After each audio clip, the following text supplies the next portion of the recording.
ඒ විතරක් නෙවෙයි අපි. அது மாத்திரமல்லாமல் நாங்கள் පාස්කු ප්‍රහාරය පිළිබඳවත් ஈஸ்டர் தாக்குதல் தொடர்பாக ඒවා සිද්ධ වෙලා තියෙනවා.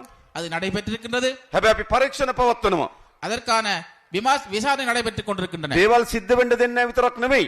அது நடைபெறாமல் இருப்பது மாத்திரமல்ல, සිදු වුණු දේවල් වලත් நடைபெற்ற விடயங்கள் தொடர்பாகவும் ඇත්ත මේ රටේ ජනතාවට එළිදරව් කරන එක අපේ ආණ්ඩුවේ වගකීම. உண்மையை இந்த நாட்டு மக்களுக்கு தெரிவிப்பது எங்களது அரசாங்கத்தின் பொறுப்பாக இருக்கிறது. එහෙම ආණ්ඩුවක් ඕනේ නැද්ද? இவ்வாறு அரசாங்கம் தேவையில்லையா எங்களுக்கு? එහෙම ආණ්ඩුවක් අපි හදලා තියෙනවා. இவ்வாறு அரசாங்கத்தை தான் ජාතිවාදයට වැටෙන්නේ නැති ආණ්ඩුවක්.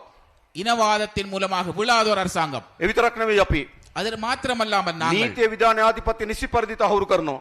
சட்டம் ஒழுங்குகளை சரியான முறை நாங்கள் செய்து வருகின்றோம். අපේ රටේ නීතිය තිබුණේ කොහොමද? எங்களது நாட்டிலே சட்டம் எவ்வாறு இருந்தது? ධනය තියෙන බලය තියෙන අයට එක නීතියක්, அவர்களுக்கு சொத்துக்கள் இருந்தால் அதிகாரம் இருந்தால் அவர்களுக்கு ஒரு சட்டம், දුප්පත් දුබලාට තව නීතියක්. ஏழைகள் ஒன்றுமில்லாத மக்களுக்கு இன்னும் ஒரு சட்டம். ඒ යුගය අපේ රට ඉවරයි. அந்த யுகம் இப்பொழுது எங்களது நாட்டிலே முடிவிட்டிருக்கிறது. කාට සමානව නීති ඉටු කරන රටක් බවට මේ රට අපි පරිවර්තනය කරලා තියෙනවා. எல்லோருக்கும் பொதுவான சட்டத்தை அமல்படுத்துகின்ற நாடாக நாங்கள் இப்பொழுது ஆக்கியிருக்கின்றோம்.